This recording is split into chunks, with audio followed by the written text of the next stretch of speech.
This morning, Pastor Nayenka woke me up literally, and said, Dr. Damina, I'm really concerned about the rate of suicide. Christians are just killing themselves all over the place.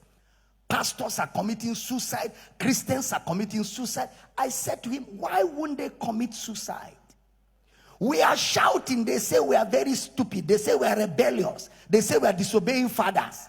We are shouting that the kind of messages preached in church will produce greed, will produce depression, and cause people to kill themselves. When all a church preaches is materialism.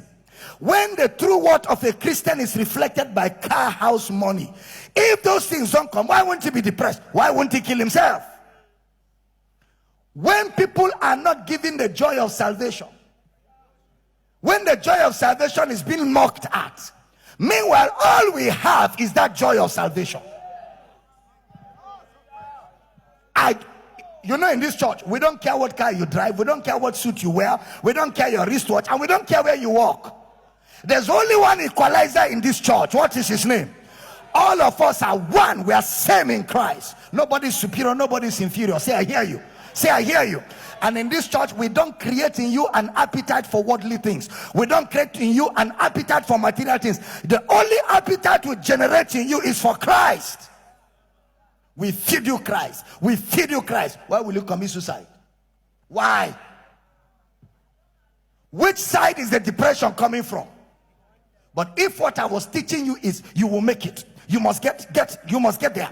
We must take over. We must take over. See, those messages, first of all, they make you feel like God is not trying. They make you feel that God has forgotten you. They even if God is blessing you, you are not aware of it, because where your eye is, evil eye. You are so greedy, selfish.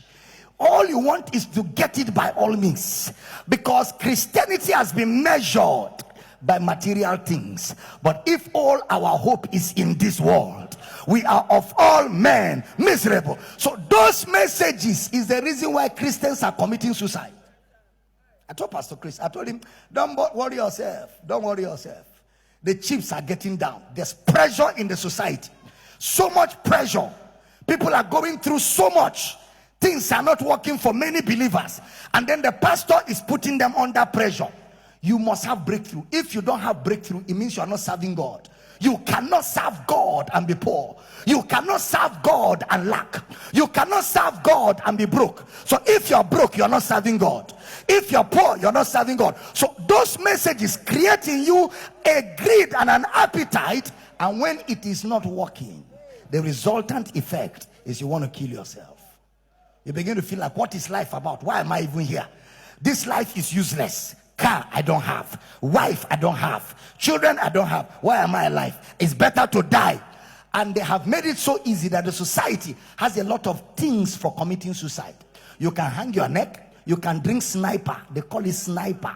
You can drink all kinds of things, and it will kill you without too much effort. So people who have no hope in Christ, for if our hope is just in this world, we are of all men. So when a message is always driving you to material things, you will soon feel miserable. And what is the resultant effect of being miserable? Suicide. So if we want to stop the rate of suicide, we must re-examine what churches are preaching.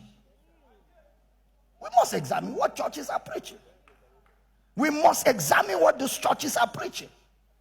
Pastors are committing. How can a pastor commit suicide? He has lost hope. Then what has he been preaching? If the pastor is committing, that means the whole church will soon, all of them will soon. Is it beme?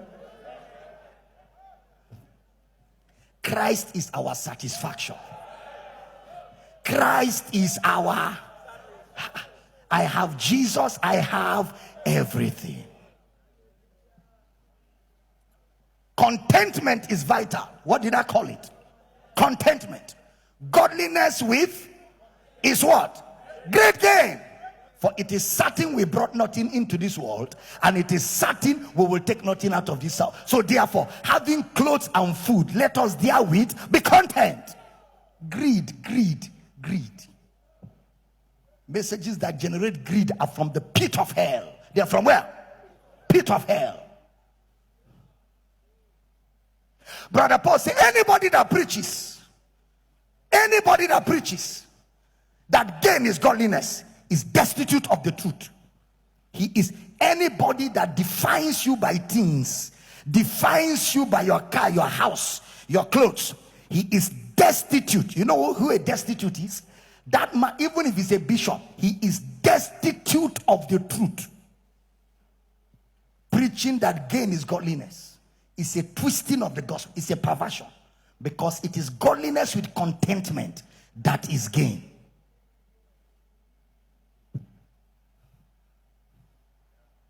Don't worry now. The society is generating pressure. It is now we will know where the gospel is really preached. It is now we will know.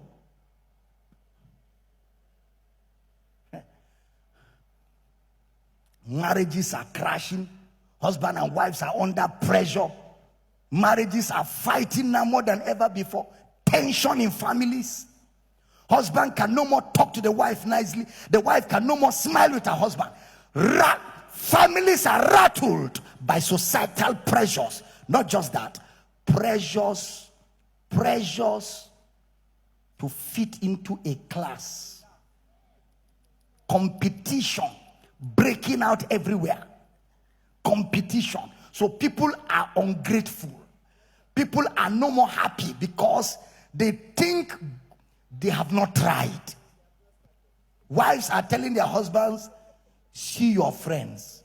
You call yourself a man. The man feels useless and he feels like, let me die so that you can appreciate the little I have done for you. Let me get out of the way so that you can be without a husband for once. So you will know that while I was here, I was doing something. You will know that I was not a useless man. They start thinking of dying. Wives are thinking, my husband is an ingrate. Having a wife like me, but he's not happy. Let me die. Let him be without a wife for once. Or let him marry another woman. Let her remove his eyes so he can value what I was in his life. Pressure is coming. And the reason why people are thinking like this is because they are deficient. They don't have Christ. How can you be feeding on Christ like this? There will be no room for useless things. If Adam had eaten the tree of life enough, he would not notice the tree of death. When a man has eaten in his mother's house, another mother's food does not attract him. Even if they're cooking on top of golden stove, he will remove his eyes. But when a child is hungry from home, even mama put is an attraction. You will see him hanging his eye like a thief. You see saliva coming from the side of his mouth. It's not his fault, he's hungry. When people are fed Christ, when you have eaten Christ and you're satisfied, a man's brand new Jeep does not intimidate you. Are you hearing what I'm saying? When you have eaten Christ and you're satisfied, that a man bought a Lincoln Navigator, you're not intimidated. No, you're not intimidated. Because what you carry is higher than a Lincoln Navigator. You carry the creator of the whole world. Zebato, Meketa, Malata. Somebody shout, I hear you.